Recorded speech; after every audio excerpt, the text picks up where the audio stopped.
Hello all, this is Preeti Kedari, Assistant Professor in Electronics, Arihant College of Arts, Commerce and Science, Pune. Today we are going to discuss the Digital Communication and Networking course, chapter number 1, Introduction to Electronic Communication, and today's topic is Types of Communication. Agenda of this lecture is types of communication depending on transmission modes, depending on type of information, depending on distance of communication. Then serial communication, in which there are two types, synchronous communication and asynchronous communication. So basically the first topic is the types of communication. If you consider the types of communication, it is subdivided into three different types depending on the transmission mode, then type of information and distance of communication. The transmission modes, that means the depending on transmission mode, there are three types: simplex communication, half duplex communication and full duplex communication. Depending upon the type of information to be transferred, they are divided as analog communication and digital communication. Depending upon the distance of communication, they are further divided as baseband communication and broadband communication. We have to go into the detail of all these types of communication. First of all, depending on transmission modes. The first type is simplex communication. In simplex communication, data transmission is unidirectional. Information can be sent in one direction only. Simplex lines are also called receive and transmit only or one-way only lines. They are useful in an environment where large amount of information is to be sent from transmitter to one or more receivers without receiving an acknowledgement. For example, commercial radio, TV, broadcasting station. You can see the same thing into the diagram. We have the transmitter and we have the receiver. The information is transferred from transmitter to the receiver via channel in one direction only, and the acknowledgement is not required whether the data is received or not. For example, commercial radio and TV broadcasting stations. Next type is half duplex communication type. Here data transmission is possible in both directions but not at the same time. Half duplex communication lines are also called as two-way alternate or either way lines. That means when one unit is transmitting, the other unit must be in the receive mode and vice versa. This is useful in an environment where large amount of information is to be sent from transmitter to one or more receivers without receiving an acknowledgement. For example, walkie-talkie, pagers, fax, request reply systems like credit card verification, ATM card, etc. So you can see here the transceiver, that means transmitter or receiver. So transmitting or receiving. Second system is also transceiver. So here one unit is transmitting and at the same time the other unit must be in the receiving mode only, and vice versa. Same is shown into the diagram. Next is full duplex communication system. Data transmission is possible in both directions simultaneously. It is also called as two-way simultaneous duplex or both-way lines. For example, telephone communication, video conferencing, internet links, etc. So here you can see the block diagram. The transmitter and the receiver are shown, whereas in the second system, receiver and transmitter. That means whenever first system is worked as transmitter, second has to work as receiver, and second is working as transmitter, that time the first system will work as receiver. This is known as full duplex communication transmission system. For example, our mobile phones. Next is depending on type of information transmitted. Another way to classify electronic communication is by the type of information transmitted over the channel. Signals are basically of two types. One is analog and other one is digital. As we have seen that the analog signal is continually varying signal or continuous signal, whereas digital signal is the discrete signal which is having only two states, that are either 1 or 0. So depending on this type of signals, we have two types of communication: analog communication and digital communication. We will see analog communication first. An analog signal is a physical quantity that varies continuously with time. All naturally occurring signals are analog in nature. For example, voice signal, video signal of television, temperature of the room, etc. Analog communication techniques are amplitude modulation AM, frequency modulation FM, and phase modulation techniques. We will see these techniques in the next chapter in detail. Next communication is digital communication. A digital signal, as we have discussed earlier, it is discrete in nature. Digital communication systems transport information in the digital forms, that means 1 and 0. If information is analog in nature, it is converted into digital for transmission. At the receiver, it is reconverted into analog. Take an example of the voice signal.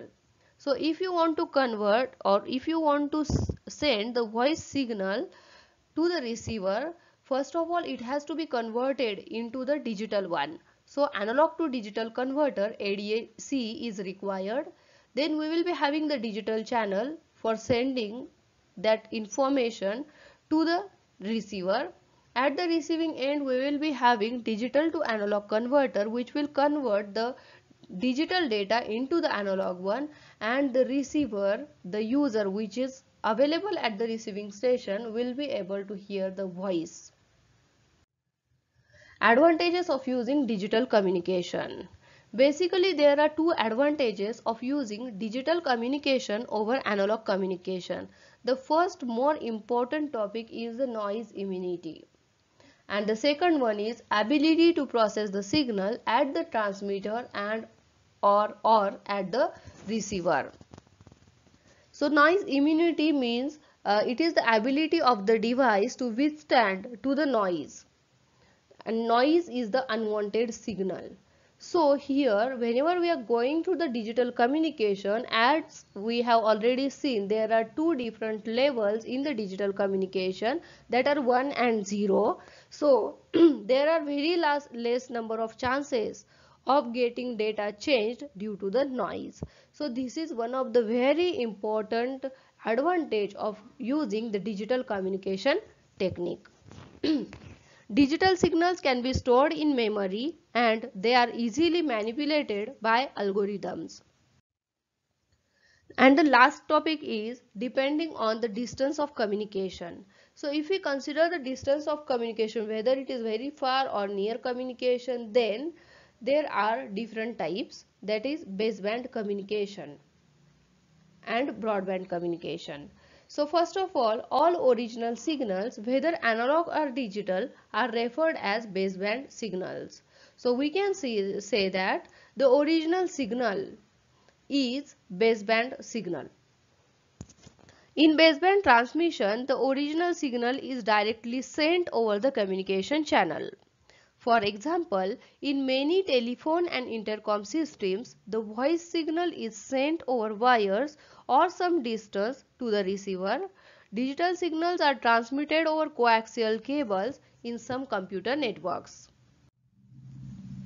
Next is broadband communication.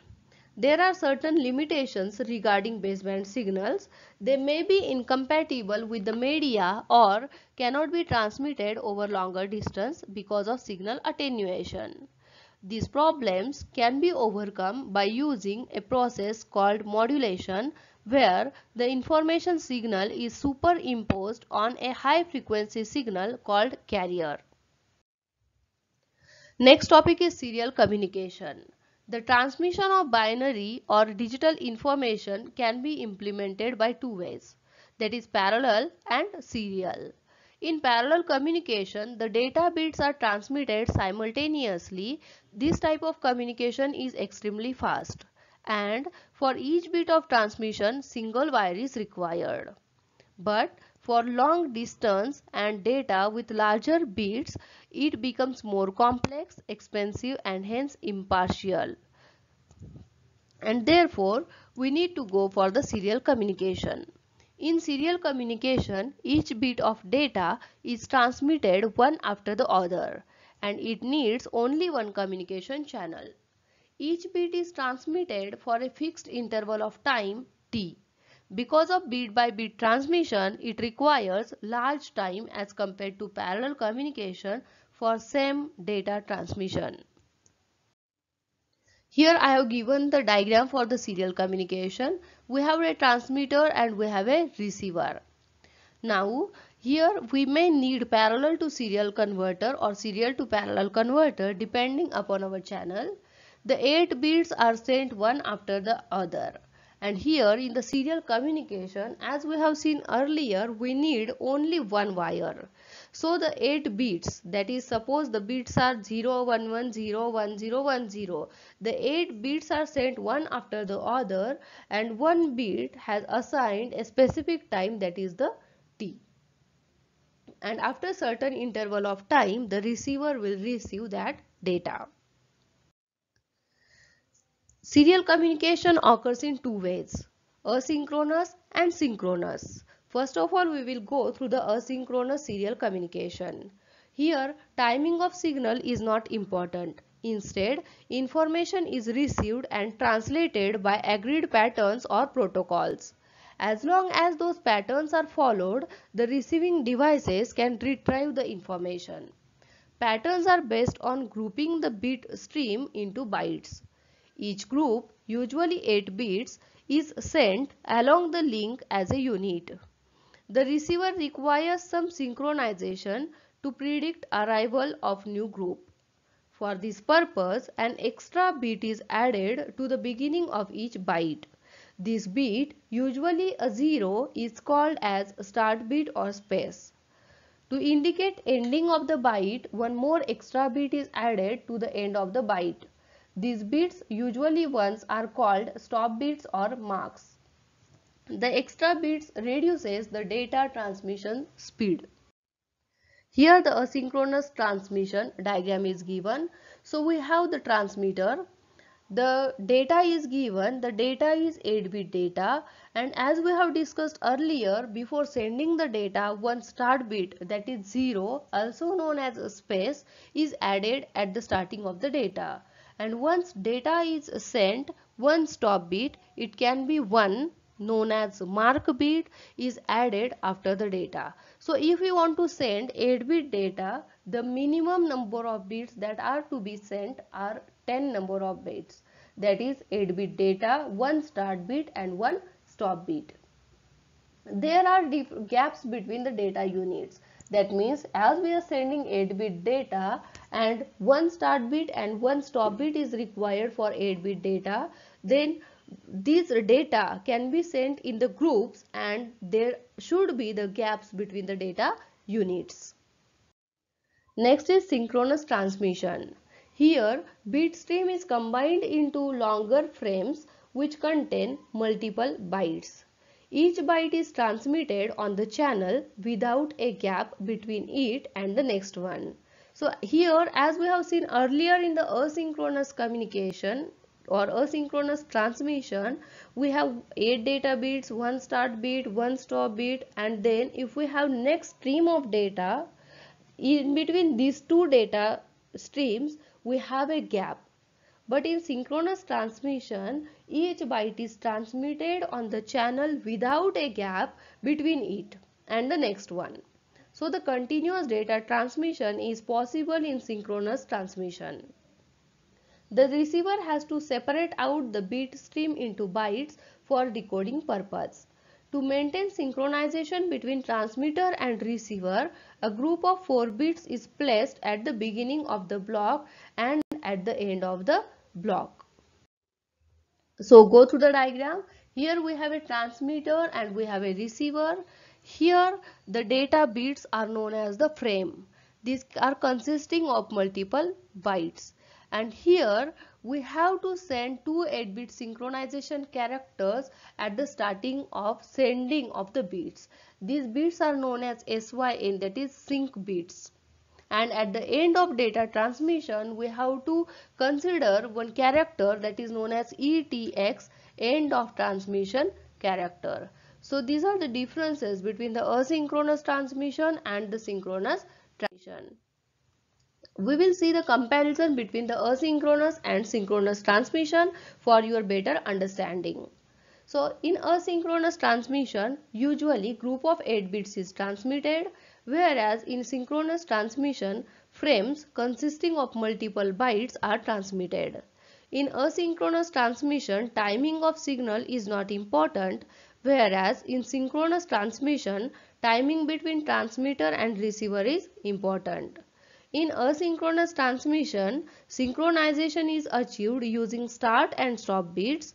In synchronous transmission, SYN code and ETX codes, that are sync code synchronization and ETX end of transmission codes, are used to indicate start and end of data. In asynchronous transmission, between the data blocks gap is present. In synchronous transmission, gap is absent between two consecutive data blocks. In asynchronous transmission, data transmission speed is less. In synchronous transmission, data transmission speed is higher as compared to asynchronous transmission. Asynchronous transmission is used for transmission between computer and keyboard. The synchronous transmission is used for communication between two computers. Here the data formats are given. In asynchronous transmission, we have start bit first of all, that is 0, then we have 8-bit data and 1 bit which is stop bit. So for 8-bit data we have total 10 number of bits as we have discussed previously. Whereas in synchronous transmission we have 2 sync bits which should be at the starting of the data, then frame of data will be there, and at the last the end of transmission bit is used. These are some of the references, and I hope you have understood the different data transmission modes along with the serial communication modes, that are asynchronous and synchronous data transmission modes. Thank you. Thank you.